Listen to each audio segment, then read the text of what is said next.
Pertama-tama kami mohon maaf karena dalam hitungan menit-menit terakhir eh, Pak Direktur kami, Pak Jaka Sucipta, dipanggil pimpinan dalam rangka rapat pimpinan.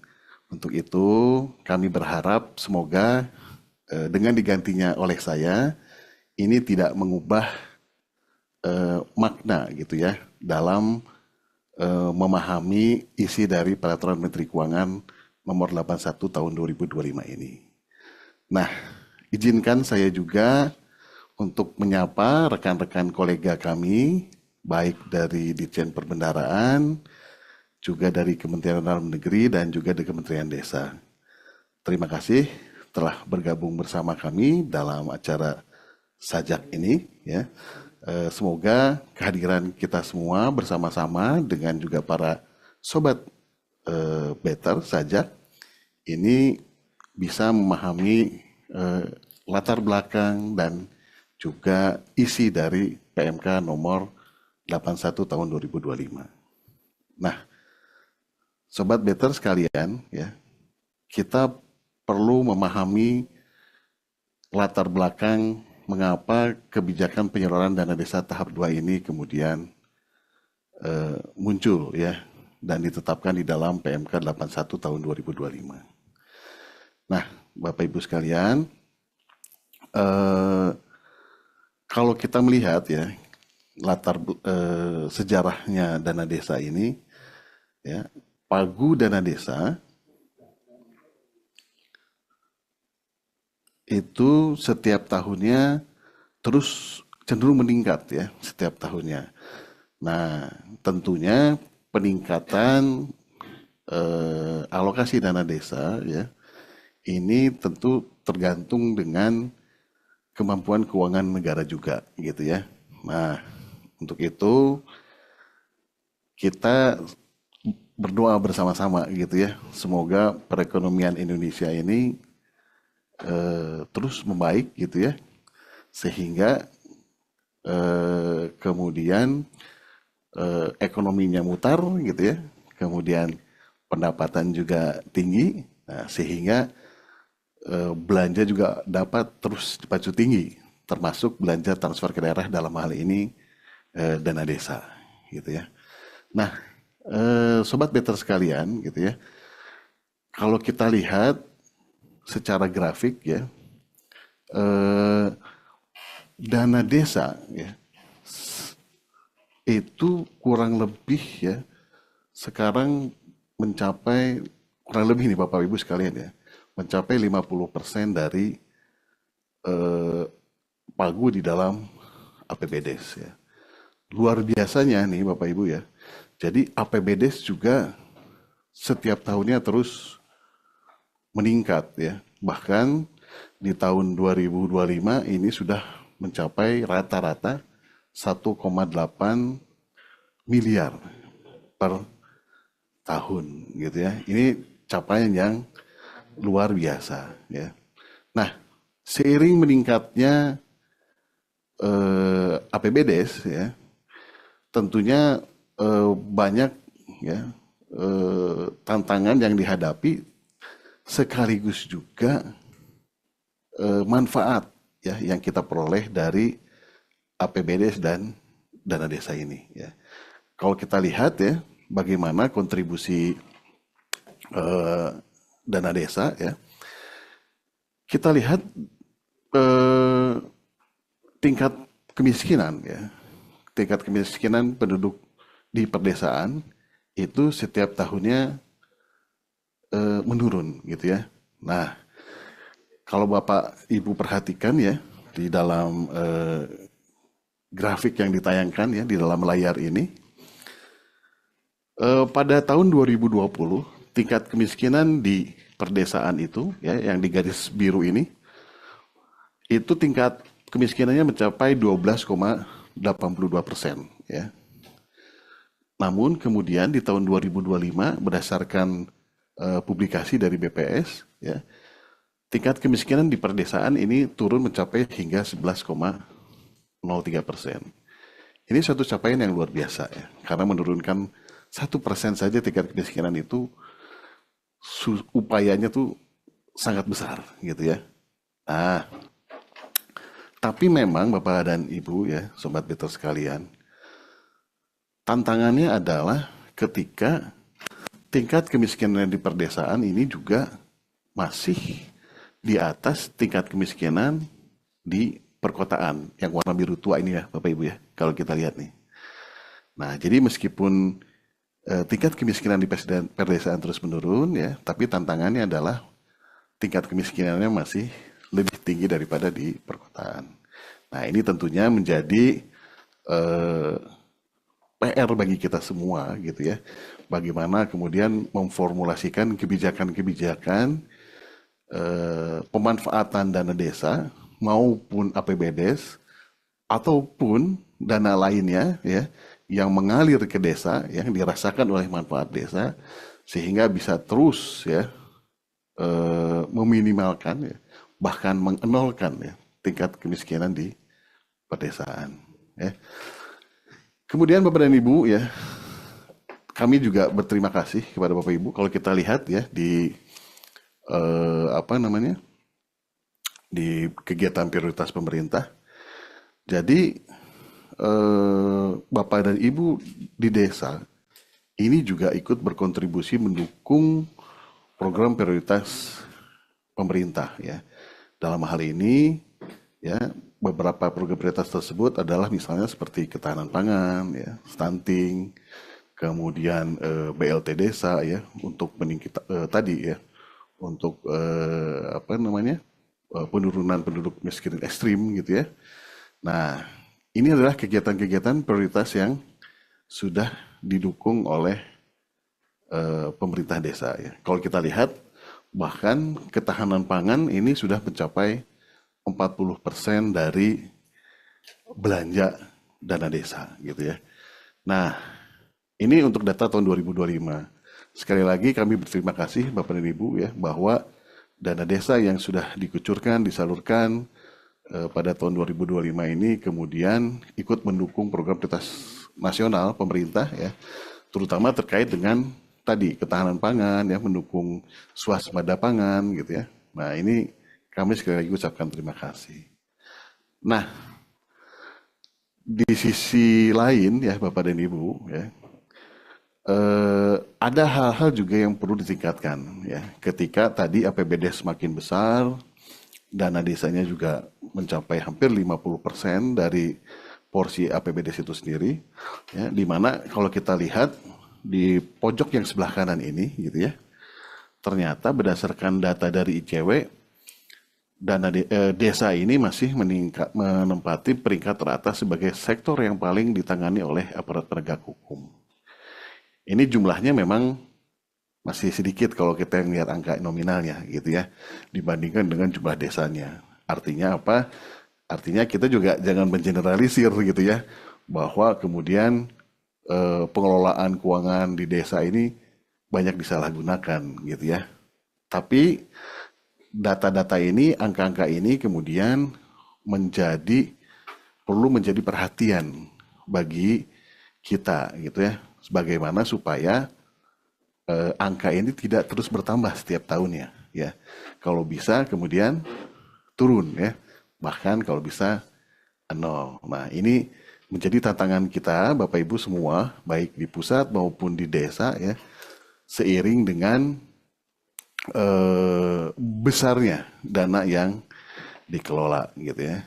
Nah, Bapak dan Ibu ya, tantangan lainnya adalah dana desa ini mencakup desa yang sangat banyak gitu ya. Cakupannya sangat luas ya. Kalau kita lihat Bapak dan Ibu ya, jumlah desa penerima dana desa ini terus bertambah ya. Semula hanya 74.093 desa dan di tahun 2025 ini yang menerima alokasi dana desa ini sebanyak 75.259 gitu ya. Jadi artinya Bapak dan Ibu ya, ketika misalnya dana desa ini terus bertambah ya, tapi faktor pembaginya juga bertambah juga Bapak dan Ibu gitu ya. Nah, jadi mungkin tren penambahan desanya bisa dikurangi ya kalau misalnya kita ingin merasakan lebih dari penambahan alokasi dana desa ini supaya pembaginya juga tidak terlalu banyak atau bertambah terus setiap tahunnya gitu ya. Nah, ini tantangan bagi kita semua. Nah, Bapak dan Ibu, ya, ini tadi adalah manfaat ya, manfaat dari dana desa dan tantangannya. Selanjutnya, Bapak dan Ibu ya, eh, saya ingin mengajak melihat bagaimana pengelolaan keuangan negara kita ini ya. Nah, Bapak dan Ibu, eh, latar belakang ya dari penerbitan Peraturan Menteri Keuangan Nomor 81 Tahun 2025 ini ya. Pertama, adanya Instruksi Presiden Nomor 9 Tahun 2025 tentang percepatan pembentukan koperasi desa atau kelurahan merah putih ya. Wah, mungkin sebagian sudah tahu gitu ya, tapi sebagian juga berpikir apa ini ya kaitannya gitu ya. Nah, Bapak dan Ibu ya, di awal-awal tahun 2025 ya, sekitar bulan Februari lah ya. Februari akhir ketika Pak Presiden itu mengumpulkan semua kepala daerah di Magelang ya, pada retreat pada saat itu, retreat kepala daerah, beliau kemudian mencetuskan ide ya, koperasi desa merah putih ya. Ini kaitannya juga dalam rangka ketahanan pangan Bapak dan Ibu sekalian ya. Beliau tuh ingin menghapus tembak ya, ingin kemudian membuka akses ya pembiayaan bagi masyarakat desa ya dengan kehadiran koperasi karena menurut beliau koperasi ini sesuai dengan semangat Undang-Undang Dasar 1945 khususnya terkait dengan pasal 33 gitu ya, ekonomi kerakyatan. Nah, sehingga Bapak dan Ibu ya, semangat Pak Presiden ini kemudian kita dukung gitu. Nah, namanya juga kan pimpinan tertinggi ya dari pemerintahan kita ya, wajib kita dukung. Nah, sehingga visi beliau untuk kemudian ya melahirkan Koperasi Desa Merah Putih ini, ya, membentuk Koperasi Desa Merah Putih ini, kemudian kita dukung ya. Nah, lalu terbitlah ya dukungan itu melalui Surat Menteri Keuangan nomor 9 garing 2025 tentang syarat salur dana desa tahap 2 ya. Nah, apa nih syarat salurnya? Ya, salah satunya ya, ini tambahan Bapak dan Ibu gitu ya. Tambahan dari syarat salur yang sudah ada di dalam PMK 108. Nah, syarat salurnya apa? Salah satunya adalah terbentuknya Koperasi Merah Putih ya. Badan Hukum Koperasi Merah Putih. Dibuktikannya dengan akta atau dengan proses pengajuan akta ya. Karena masih itu kan masih awal-awal gitu ya. Jadi sehingga kami memberikan semacam toleransi ya bahwa proses pengurusan akta pun menjadi syarat bisa disalurkannya dana desa tahap kedua gitu ya. Nah, ini juga menjadi salah satu latar belakang kenapa PMK ini lahir ya. Kemudian latar belakang yang ketiga adalah mengenai efisiensi belanja APBN ya. Di tahun 2025 ini kita juga cukup ya, mungkin bagi bapak-bapak ibu semua ya di Pemda di desa juga sudah mengetahui gitu ya bahwa di awal 2025 ini ya, di awal-awal ini kemudian kita dikagetkan dengan adanya efisiensi belanja APBN. Nah, tentunya belanja APBN ini juga berdampak terhadap daerah juga gitu ya. Kenapa berdampak kepada daerah? Karena komponen pendapatan dari daerah juga termasuk bagian dari belanja negara, yaitu melalui belanja transfer ke daerah gitu ya. Nah, itulah latar belakangnya Bapak dan Ibu ya, mengapa kemudian lahirnya PMK nomor 81 tahun 2025.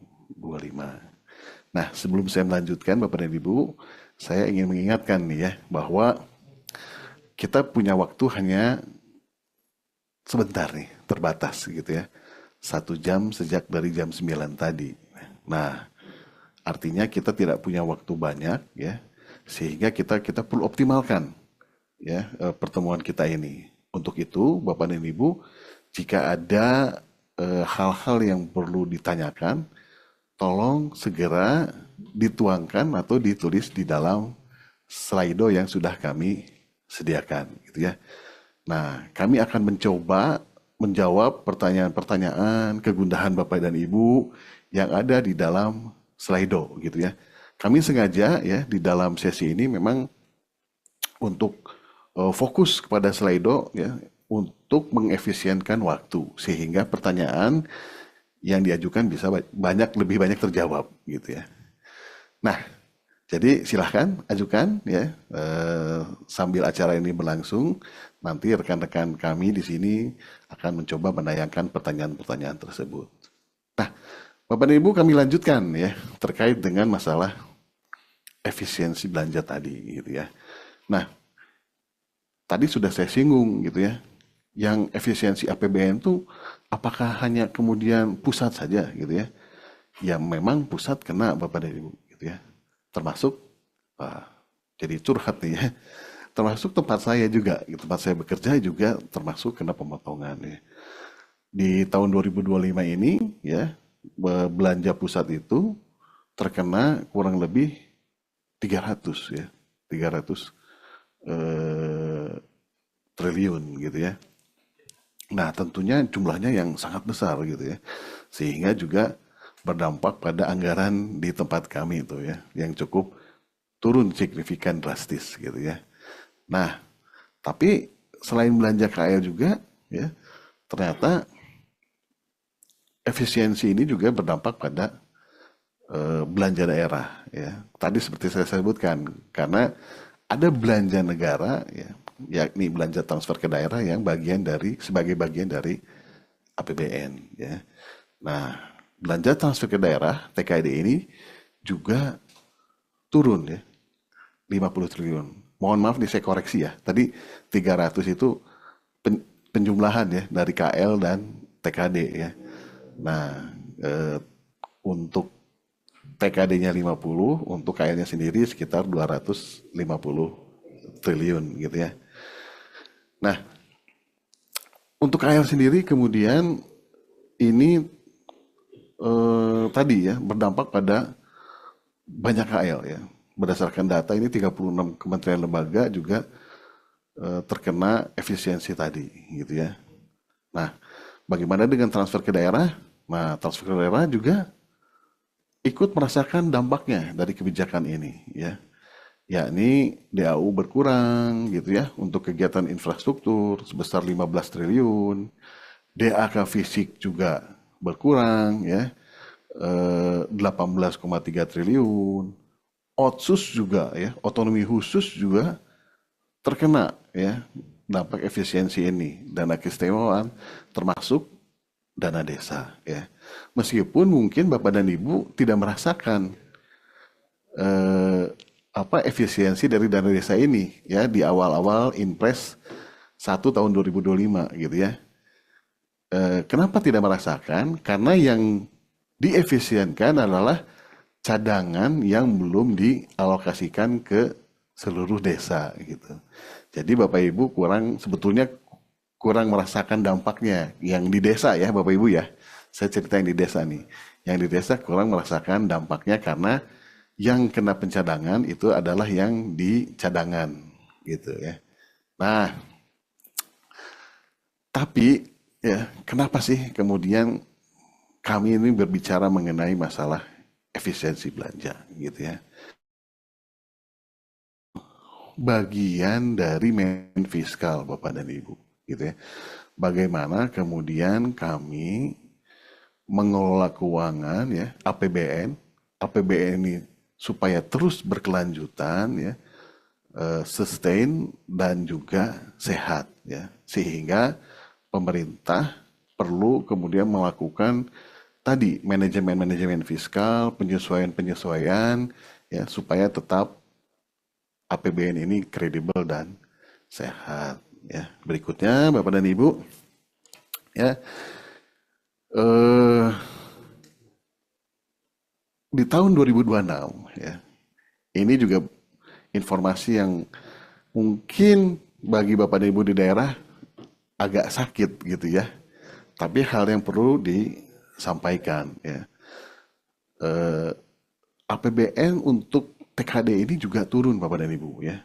Dari 919 triliun menjadi 693 triliun ya. Ini turun Bapak dan Ibu.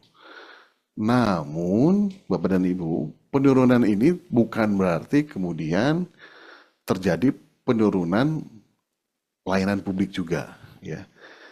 Jadi belanja TKD turun tapi tetap dipertahankan, dijaga bagaimana layanan publik di daerah juga tetap tersedia. Nah, bagaimana caranya? Ya, kita lihat program prioritas di tahun 2025 ya. Di tahun 2025 itu kalau tidak salah itu 320 triliun ya. Tadi datanya bisa kita lihat ya sebelumnya tuh. Nah, sorry 930,7 triliun ya. Nah, kemudian naik di tahun 2026 menjadi 1.377,9 triliun. Naik 447,2 triliun. Nah, artinya Bapak dan Ibu ya, ini sebetulnya semacam shifting gitu Bapak dan Ibu ya. Ini semacam pergeseran gitu ya. TKD-nya turun, tapi tetap kemudian belanja atas program-program prioritas ini naik gitu. Ya, jadi ada shifting dari TKD untuk mendukung program-program prioritas gitu ya. Nah, itu yang tadi kami jelaskan ya. Tujuannya itu sebetulnya adalah untuk tetap menjaga layanan publik ya. Ini tersedia di daerah. Nah, ini kan kemudian analisisnya berlanjut ya. Berarti kalau shifting ini kan hanya perubahan pelaksana kegiatan saja gitu ya. Mungkin dulu dilaksanakan oleh daerah, nah tapi sekarang dilaksanakan oleh pihak lain gitu ya atau dilaksanakan oleh pusat ya, yang menangani langsung program prioritas nasional tersebut ya atau penanggung jawab program ya. Nah, kalau kita lihat ya bagaimana kemudian pelayanan publik ini tetap dijaga ya dengan bertambahnya program prioritas nasional, kita lihat ya bahwa program Keluarga Harapan ya ini tetap dialokasikan sebesar 28,7 triliun ya. Nah, siapa sih penerima program Keluarga Harapan? Ya sebetulnya adalah masyarakat kita juga. Di mana?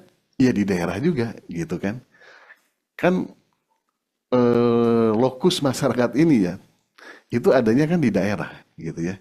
Nah, jadi sebetulnya tadi anggaran program prioritas nasional meskipun dianggarkan sebagai belanja pusat, tapi penerima manfaatnya tetap adalah masyarakat di daerah, termasuk di desa-desa ya. Karena realnya ya masyarakat di daerah itu ya semuanya ada di desa ya, termasuk di kelurahan ya.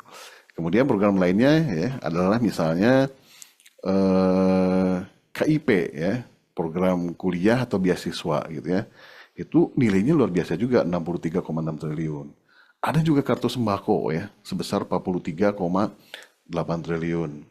Ada bantuan iuran jaminan kesehatan ya bagi masyarakat kita yang kemudian tidak mampu membayar iuran BPJS ya, dibantu juga nih Bapak dan Ibu ya 69 triliun.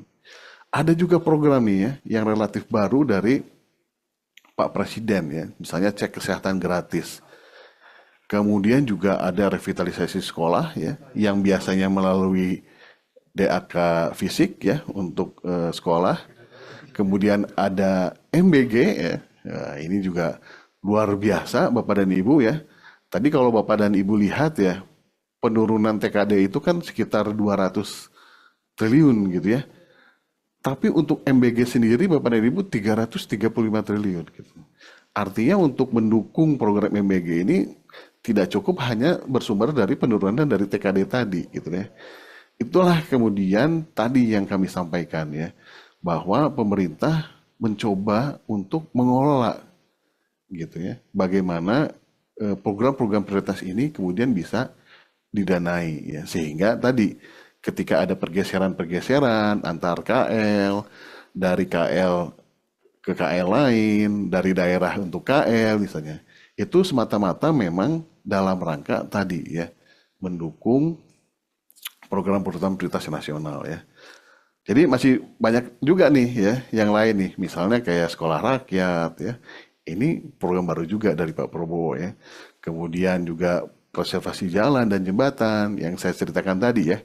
Biasanya kalau di daerah itu melalui DK fisik ya. Meskipun memang ada levelingnya ya. Mana yang kewenangan PUPR di pusat. Oh, sekarang bukan PUPR ya, PU ya. Kewenangan PU di pusat, mana yang kewenangan daerah gitu ya. Kemudian ada perumahan ya, PR nih. Tadi dipisah ya, PUPR lah baru aja nih. Jadi perumahan ya. 48 triliun ini nilainya luar biasa Bapak Ibu ya. Besar-besar gitu ya. Kemudian bendungan irigasi 12 triliun. Termasuk koperasi desa Merah Putih Bapak dan Ibu ya. Di tahun 2025 dan 2026 ini diharapkan 83 triliun Bapak dan Ibu untuk koperasi desa Merah Putih. Jadi Bapak dan Ibu ya, meskipun kemudian dana desa itu di tahun 2026 turun, ya, tapi karena kemudian ada program koperasi desa Merah Putih yang sebetulnya lokusnya ada di desa, ya, ini sebetulnya juga bagian dari dukungan untuk kegiatan pemberdayaan ekonomi masyarakat di desa juga Bapak dan Ibu gitu ya. Jadi secara real sebetulnya uang yang berputar itu sebetulnya besar ya di desa itu gitu ya. Nah, cuma kan kembali lagi adalah pengelolanya belum tentu semua adalah pemerintah desa gitu ya. Bisa jadi pemerintah di atasnya atau pemerintah pusat gitu ya. Nah, juga ada program subsidi non energi ya, subsidi pupuk, KUR ya. KUR tapi bukan Kurnia ya, Bapak Ibu ya. KUR ya, kredit usaha rakyat ya. Kemudian ada eh, tunjangan penghasilan guru ya. Kemudian subsidi energi, lumbung pangan ya. Kemudian bulog dan cadangan pangan, kemudian ada kampung nelayan. Nah, kembali Bapak dan Ibu, ini penerima manfaatnya adalah masyarakat ya. Dan dalam hal ini juga masyarakat desa gitu. Jadi Bapak dan Ibu perlu kita kemudian pahami gitu ya dan maklumi gitu ya. Ini juga adalah sebetulnya bagian dari pembangunan itu gitu ya. Cuma memang tadi pelaksananya gitu ya atau pemilik programnya mungkin berbeda gitu ya. Nah, tapi kalau saya sih pribadi seneng-seneng aja ya. Kalau misalnya kemudian kita merasakan manfaatnya tanpa kemudian mengeluarkan effort yang terlalu besar misalnya gitu ya. Ini kalau saya pribadi gitu ya. Nah, jadi seperti itu ya analoginya gitu ya. Tiba-tiba saya menerima atau merasakan manfaatnya lah gitu ya. Nah, lanjut Bapak dan Ibu ya. Itu eh, kalau kita ya mengetahui ya latar belakangnya dari efisiensi belanja, kenapa sih diefisiensikan gitu ya. Nah, itulah Bapak dan Ibu gitu ya. Eh, jadi semoga Bapak dan Ibu juga semua bisa memahami latar belakang dan tujuan dari efisiensi tersebut ya.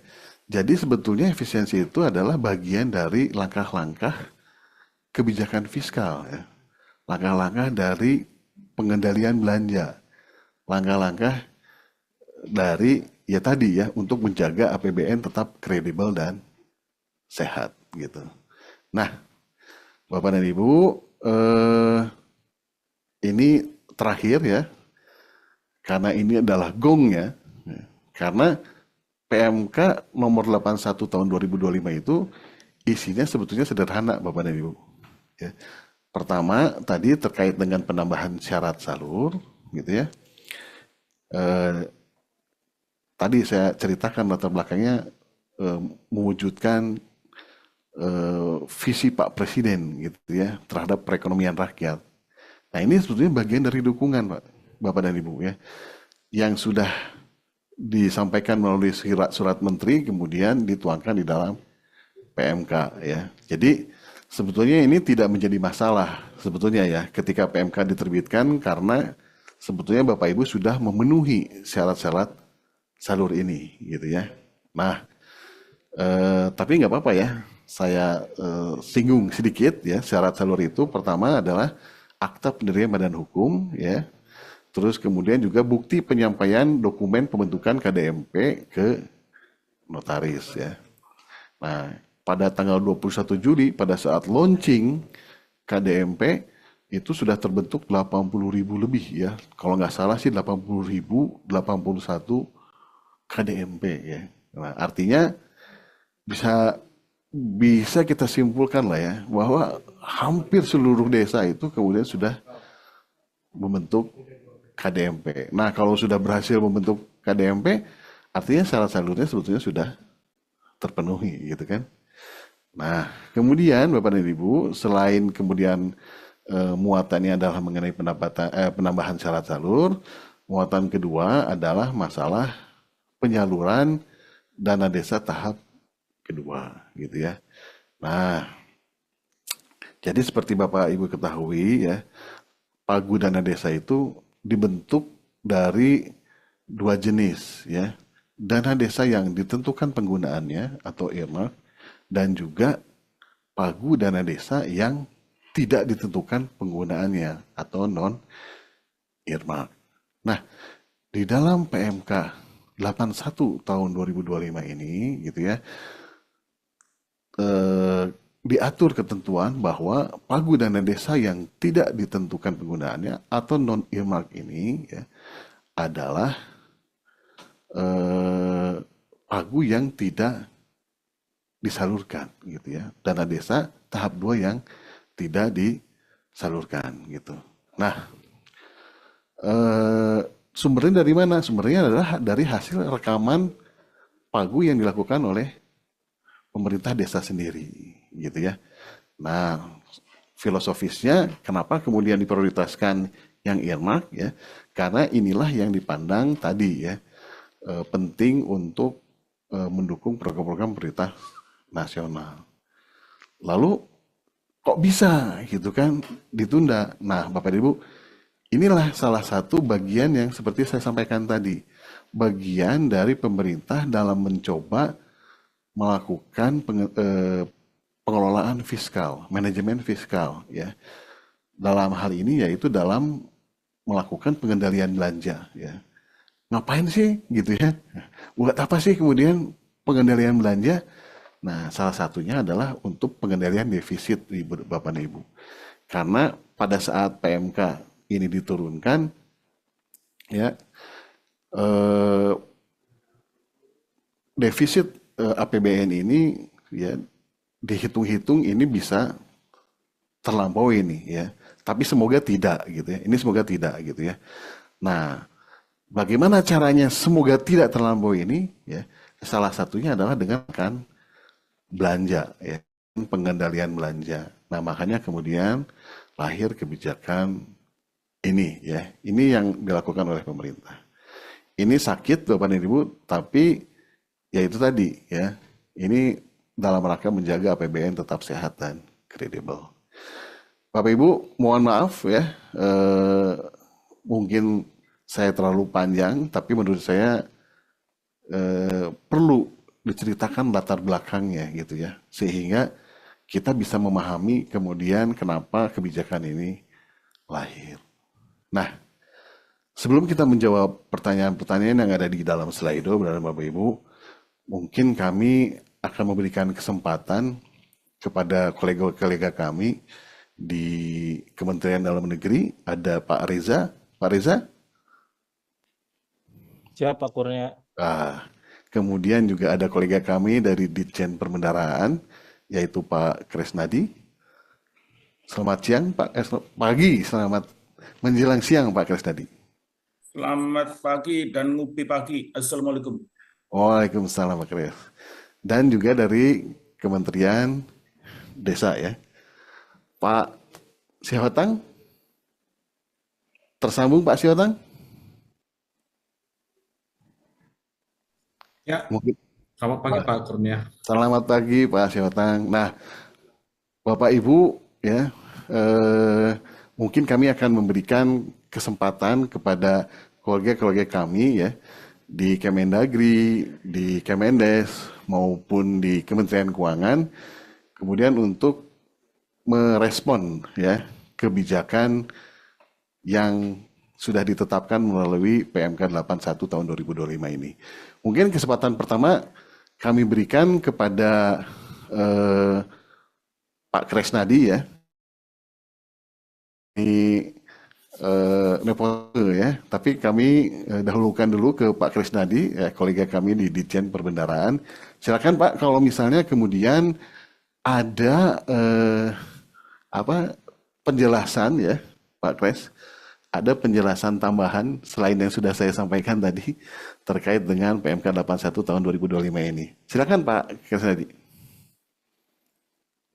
Ya, terima kasih Kang Kurnia atas waktu yang relatif tidak mewah ini ya, karena kita juga harus memberikan porsi ya untuk bisa merespon nanti pada beberapa yang sudah di slide agar kita juga bisa menyeimbangkan ya antara ya kita memahami ya kegundah-gulanan dari rekan-rekan pengampu ya dana desa terutama di level DPMD ya kabupaten dan mungkin desa dan kecamatan biar kita optimal ya dalam melaksanakan kegiatan ini.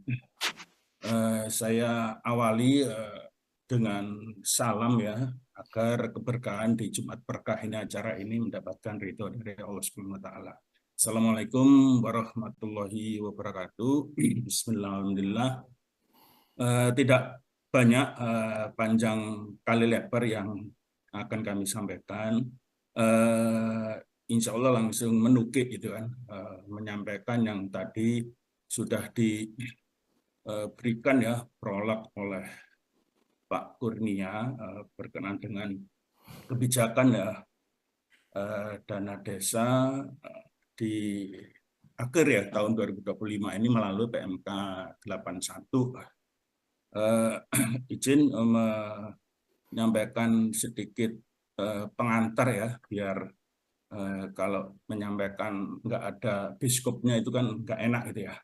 Jadi poin singkat yang pertama yang kami sampaikan tadi juga sudah disonding oleh Pak Kang Kurnia bahwa dari sisi penyaluran gitu ya, poin dari sisi penyaluran terkait dengan PMK 81 ini adalah di tahap 2-nya, yaitu tahap 2 dana desa tahap 2 yang persyaratannya penyalurannya belum disampaikan ya secara lengkap dan benar sampai dengan 17 September ditunda penyalurannya dan seperti itu. Nah, di dalam PMK 4 di PMK 81 ini sudah diatur bahwa dana desa yang earmark itu disalurkan kembali ya dan sudah kita laksanakan gitu kan. Adapun dana desa yang tidak atau non earmark itu memang tidak disalurkan gitu kan. Nah, tadi sudah disampaikan oleh Pak Kurnia, Kang Kurnia, Mas Kurnia gitu ya. Kenapa ini dilakukan? Ini diantaranya ada dalam rangka untuk bisa melakukan pendukung prioritas nasional itu kan tadi sudah disampaikan. Nah, menukik karena yang disalurkan adalah yang earmark gitu ya. Kami tegaskan dan tekankan secara probis sama gitu ya, secara probis sama. Nanti teman-teman di KPPN, teman-teman kami di KPPN, semoga juga dengan sabar dan dedikasi yang sangat kuat gitu ya, tetap bisa mengawal dan mendampingi serta melayani Bapak dan Ibu semua di pemerintah kabupaten ya, itu untuk melakukan penyaluran sesuai dengan koridor atau sesuai dengan PMK yang mengatur. Dalam hal ini adalah tahap 2 yang irmak gitu ya, mohon maaf gitu, yang irmak. Jadi secara porsi sama persis gitu kan. Jadi Bapak dan Ibu yang ada di kabupaten kota Pemdes itu juga menyampaikan melalui aplikasi Ombudsman dan seterusnya gitu kan. Jadi mungkin beberapa penegasan yang kami sampaikan ya, mungkin saya tidak menyampaikan secara detail ya dari layar yang ada, bisa kita lihat di situ tahap 1 sudah kita lalui itu ya. Tahap 2 ini yang menjadi concern kita sesuai dengan PMK 81 adalah adanya surat ya, surat yang bold ya, nomor 5 dan 6, itu surat pernyataan komitmen ya, dukungan APBDes dan pembentukan Komisi Desa Murti. Dan insya Allah ini sudah ada gitu ya, karena sesuai dengan program Pak Presiden. Dan akte pendirian Koperasi Merah Putih atau bukti penyampaian pembutuhan ke notaris ya. Mungkin ini yang garing bukti ini bahkan mungkin bendanya sudah relatif lebih maju ya, yaitu aktanya insya Allah dalam waktu yang sekarang ini. Nah, adapun besaran masih sama karena memang pengaturan di PMK 81 itu tidak mengubah ya besaran yang ada di PMK sebelumnya 108, yaitu tetap 40% nanti yang bisa disalur gitu kan. Dan yang menjadi perhatian lagi adalah bagaimana batas waktunya nanti di tahap 2 di akhir, yaitu mengikuti langkah-langkah akhir tahun ya yang sudah disampaikan surat Dirjen Perimbangan Keuangan ya kepada Pemda. Insya Allah saya kalau nggak salah di tanggal 22 Desember ya, itulah yang nanti akan kita tunggu ya. Dan beberapa syarat yang tambahan ya yang sudah kita tuangkan atau dituangkan di dalam per PMK 81 adalah, jadi bagi desa yang melakukan BLT desa itu tetap wajib melakukan perekaman ya, realisasi BLT desa bulan ke-1 sampai dengan bulan ke-3. Secara poin aturan seperti ini, Bapak dan Ibu sekalian, Mas dan Mbak, memang nggak ada om dan tante ya gitu ya, terkait dengan penyaluran dana desa. Dalam hal ini adalah tahap 2 dan sesuai dengan PMK 81, mohon izin memang yang irmak yang disalurkan. Yang non-irmak sesuai dengan PMK 81 juga sudah ditegaskan seperti yang kami sampaikan di slide awal tadi. Dan yang terakhir, last but not least, kami juga memahami dinamika ini, kalau pesan atau ya semangat kita bagi kami di Dirjen Perbendaharaan dengan didukung penuh oleh rekan-rekan seluruh KPPN, tetap insya Allah tetap bisa mengawal dan melayani ya rekan-rekan Pemda dengan tetap pada koridor regulasi yang memang sudah ada. Sambil nanti kita memang menunggu atau kalau ada beberapa perubahan tetap kita tunggu. Demikian Kang Kurnia yang bisa kami sampaikan. Semoga cepat dan menukik gitu aja karena waktunya juga sudah nggak mewah dan hari ini juga hari Jumat. Semoga bermanfaat dan berkah bagi kita semua. Demikian saya akhiri dari saya. Wassalamualaikum warahmatullahi wabarakatuh. Saya kembalikan kepada Kang Kurnia. Iya, terima kasih Pak Kresnadi ya. Nah, tadi saya highlight sedikit aja nih ya, yang Pak Kres nih. Jangan lupa ya, langkah-langkah akhir tahun bahwa untuk penyaluran yang earmark ini masih bisa diproses sampai dengan tanggal yang tercantum di dalam surat tanggal langkah akhir tahun tersebut ya. Kalau nggak salah itu tanggal 22 Desember gitu ya. Jadi ini masih punya waktu ya cukup untuk menyiapkan syarat salurnya ya. Jangan sampai kemudian ini juga tidak tersalurkan di akhir tahun. Nah, kami menyapa ke Pak Direktur ya, Pak Hotang, tapi mohon izin ini Pak Hotang nih ya. Mungkin ini kita dengarkan dulu yang terkait dengan aspek pengelolaan keuangan desanya nih, gitu ya. Saya menyapa Pak Reza. Pak Reza, izin Pak Reza. Izin Pak Kurnia, apa suara saya Iya, terdengar? terima kasih Pak Reza, terdengar jelas. Nah, ini Halo. ya terdengar jelas Pak Reza nih. Iya, ini wajahnya belum muncul nih Pak Reza nih, ya. Baru burung garudanya yang muncul nih. Nah, Pak Reza mungkin, nah Alhamdulillah ya, sudah berproses untuk muncul. Iya, Ya Pak, terima kasih Pak Reza. Pak Reza, dari aspek pengelolaan keuangan desanya, ini ada efeknya nggak Pak? Kira-kira apa yang perlu diantisipasi dengan terbitnya PMK 81 tahun 2025 ini? ya, Silakan Pak Reza. ya siap. Selamat pagi Pak Kurnia. Mohon maaf ini saya karena sedang dalam perjalanan, mungkin nanti agak terputus-putus nih. Ya saya Reza, saya dari Subdit Fasilitasi Pengelolaan Keuangan Desa, dari Direktorat Jenderal Bina Pemerintahan Desa Kementerian Dalam Negeri.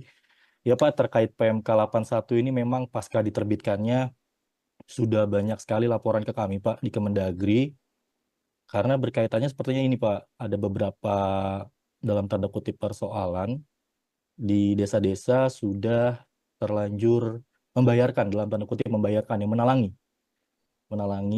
lalu ketika ada info dana desa tertentu tidak dicairkan, maka seperti apa? Nah, terkait hal itu, Pak, fokus kami di Kemendagri di situ, kami sedang melakukan konsolidasi internal, Pak, di Dirjen Bina Pemdes, apakah nanti akan menghasilkan sebuah diskresi kebijakan.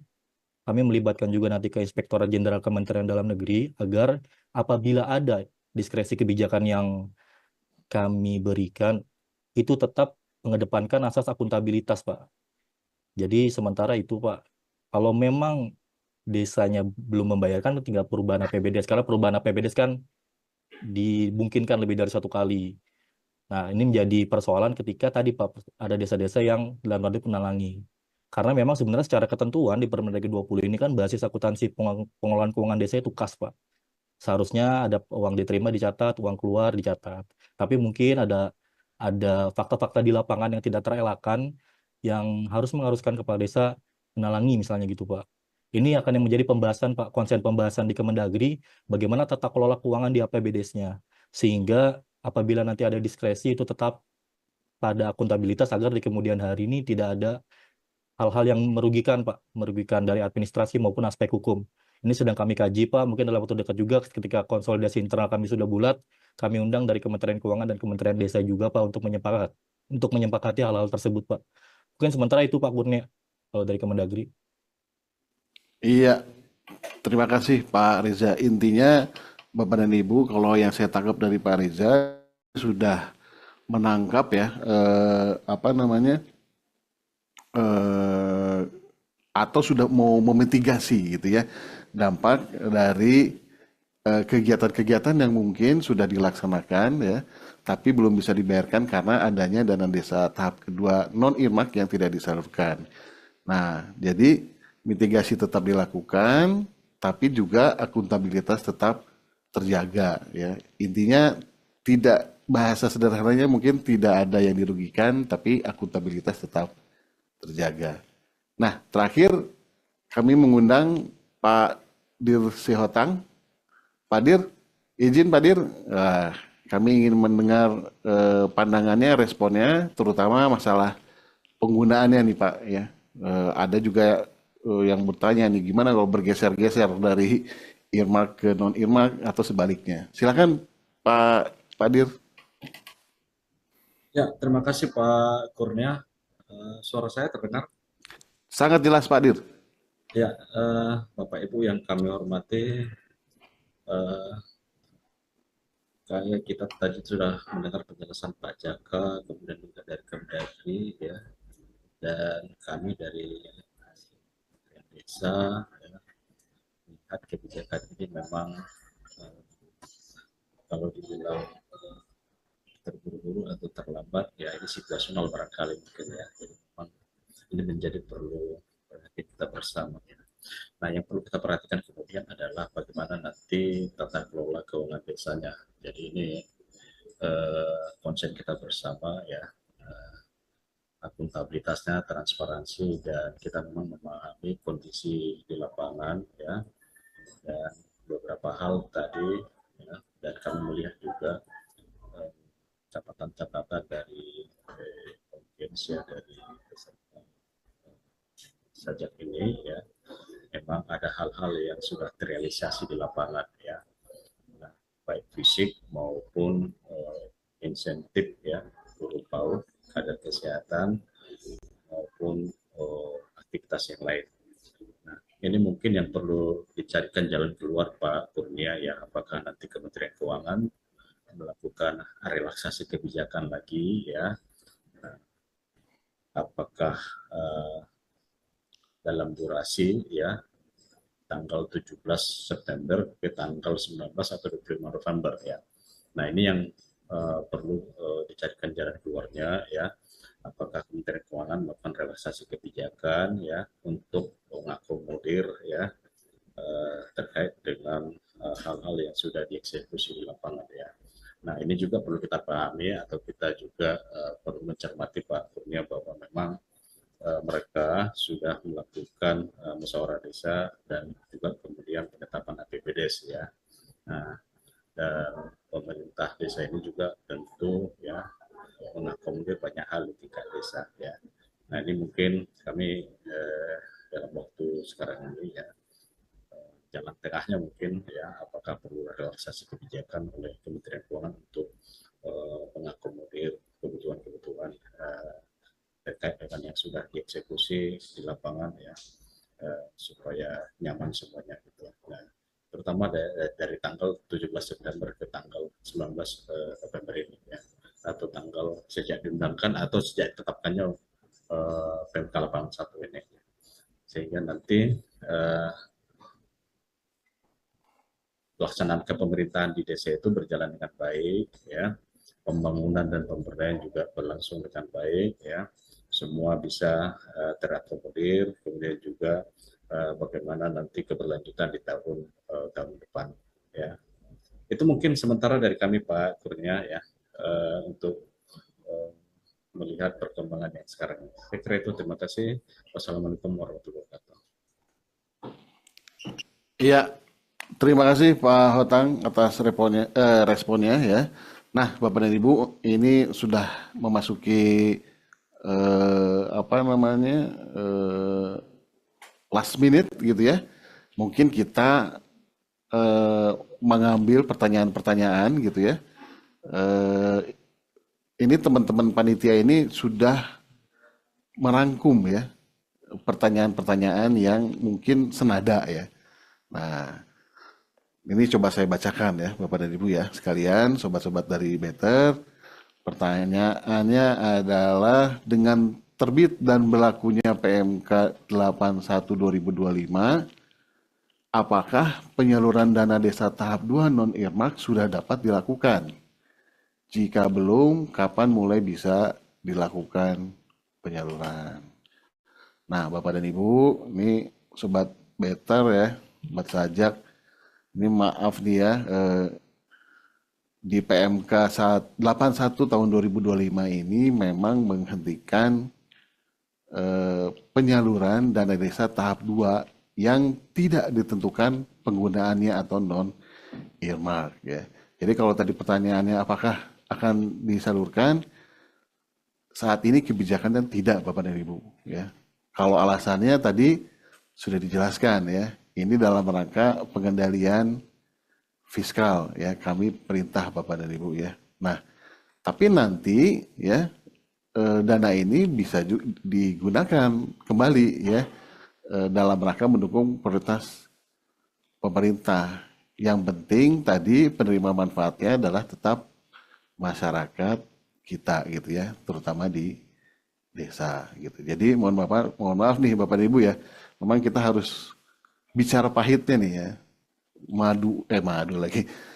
Jamu itu pahit gitu ya. Ya, semoga bisa jadi obat nih ya untuk tadi APBN yang tetap sehat dan kredibel. Terus kemudian ini penegasan aja Bapak Ibu ya, ya. Kemudian pertanyaan berikutnya nih, ya. Penjelasan atas pernyataan Menteri Keuangan pada media briefing di Kementerian Keuangan, ya.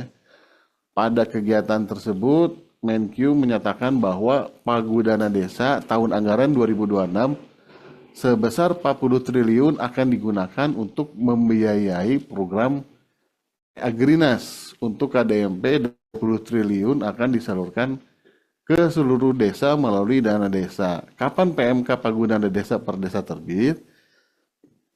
Ya, mungkin ini agak sedikit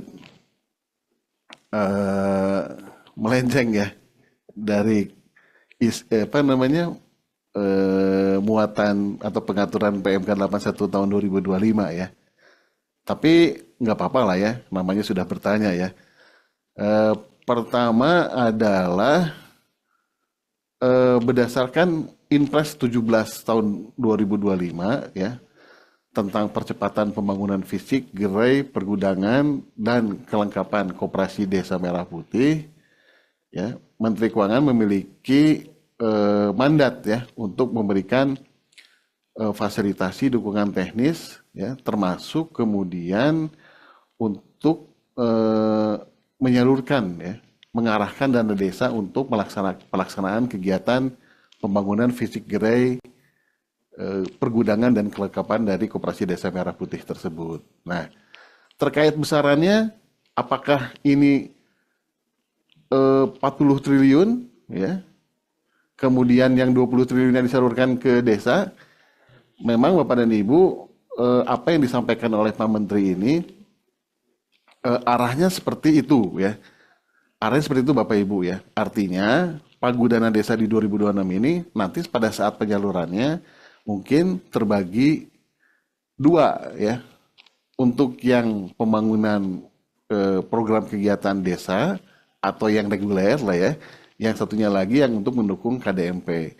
Nah, besarannya apakah 20-40 ya, ini nanti akan kami finalkan melalui PMK dana desa tahun 2026. Nah, tadi kan pertanyaannya kapan akan terbit? Kami sedang proses Bapak Ibu ya, kami segerakan nih. Karena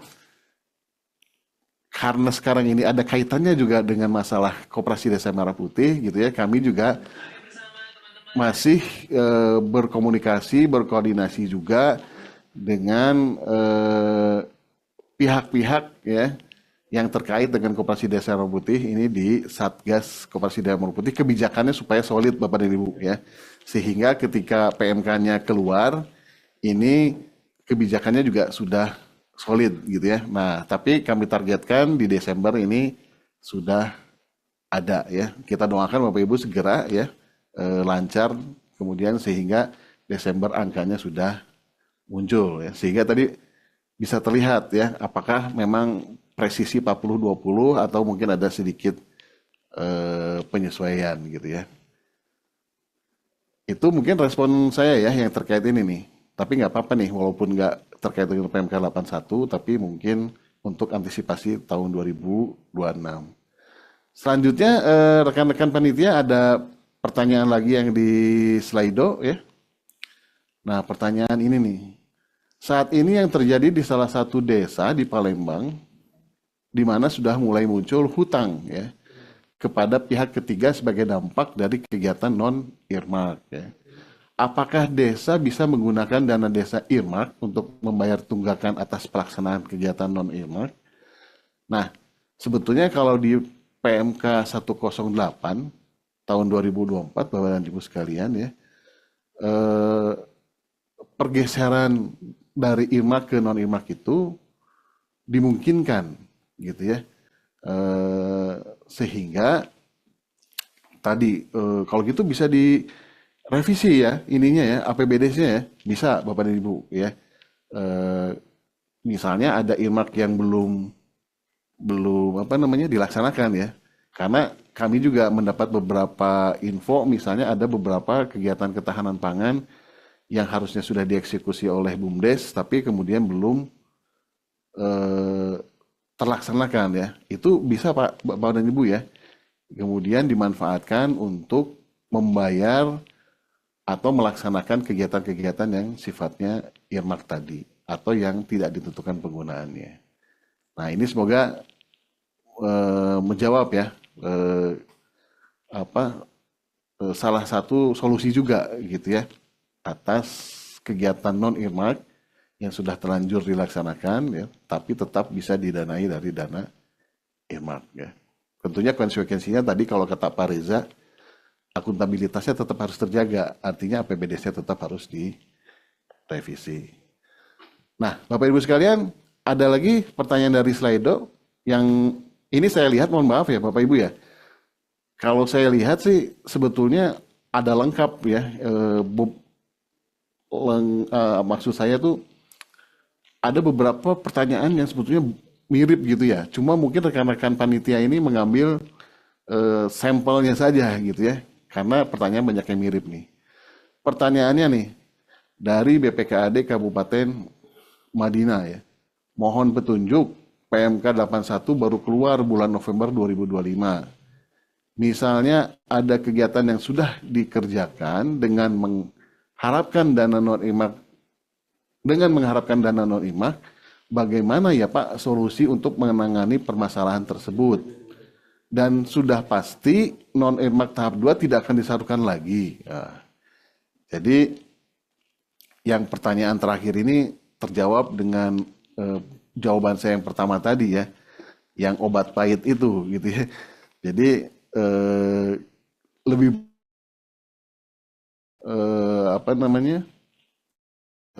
berpegang pada kebijakan yang sudah ada ya, bahwa non-earmark ini tidak akan disalurkan Bapak Ibu ya. Nah, itu untuk yang pertanyaan terakhir. Kemudian yang sudah terlanjur dilaksanakan oleh non-earmark nih, bagaimana? Nah, ada beberapa ya solusi ya. Pergeseran itu termasuk tadi dari yang earmark ya. Nah, itu bisa digeser. Tapi sebetulnya sumber APBDes itu kan nggak hanya dari dana desa gitu ya. Bisa juga kemudian memanfaatkan dari sumber pendapatan lain ya. Jadi seperti yang dari PADes ya, atau dari misalnya bantuan keuangan, atau dari ADD misalnya kalau masih ada tersisa ya, itu kemudian juga bisa dimanfaatkan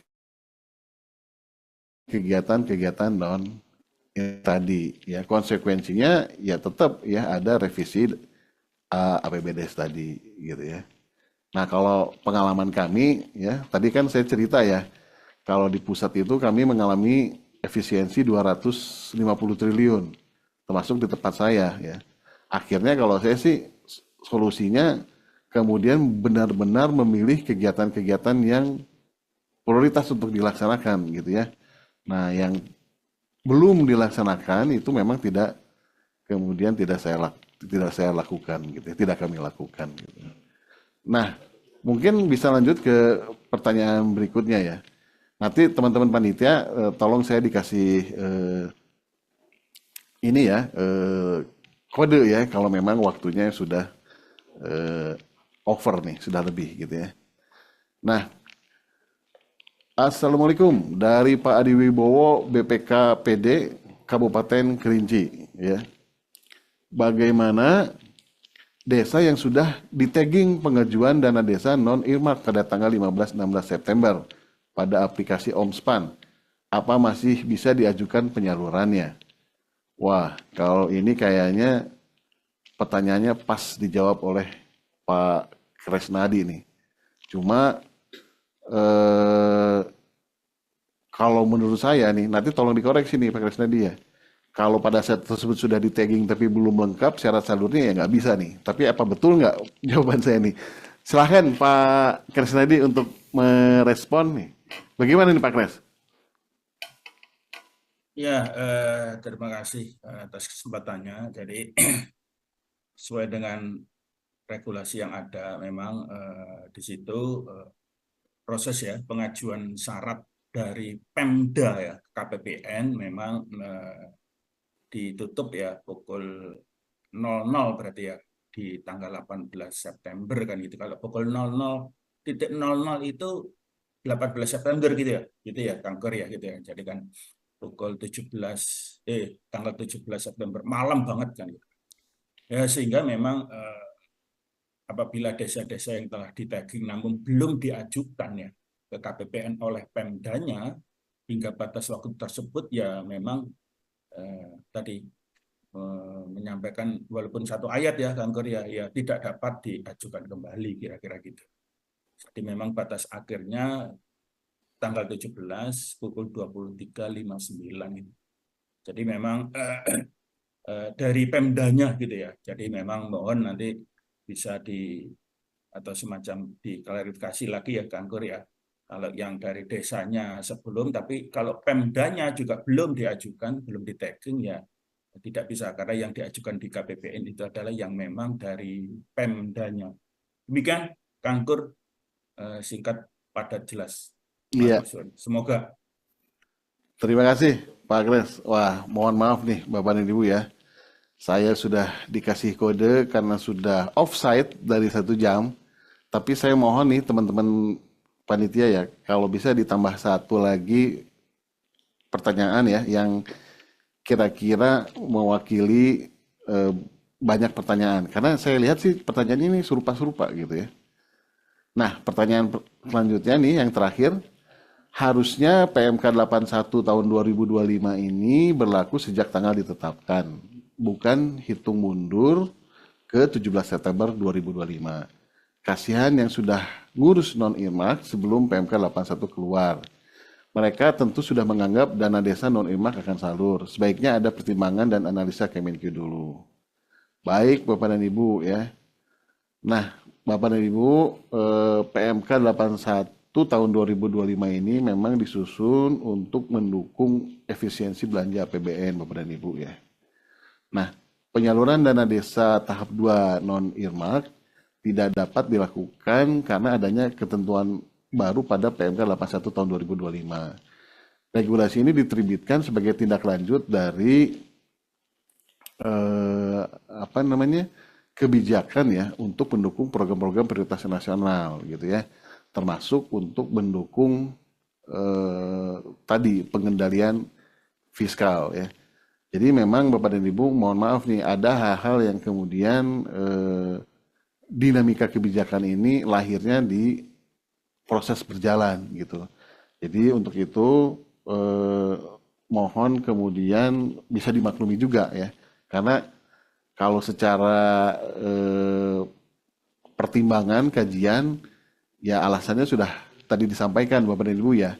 Ini kaitannya dengan pengendalian fiskal juga, pengendalian belanja supaya kemudian antara lain defisitnya juga terkendali gitu ya. Ini langkah pahit yang kemudian juga harus dilakukan.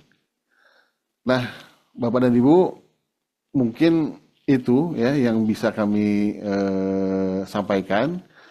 Kami mohon maaf nih ya, karena memang waktunya kita tidak punya kemawahan banyak gitu ya, hanya 1 jam.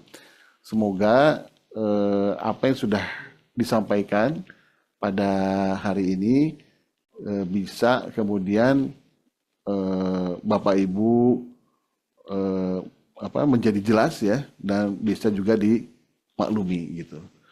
Nah, kami ucapkan juga terima kasih kepada kolega-kolega kami ya dari Kementerian Desa, Pak Direktur Pak Hotang, kemudian Pak Reza dari Kemendagri, dan juga Pak Kresnadi dari Ditjen Perbendaharaan.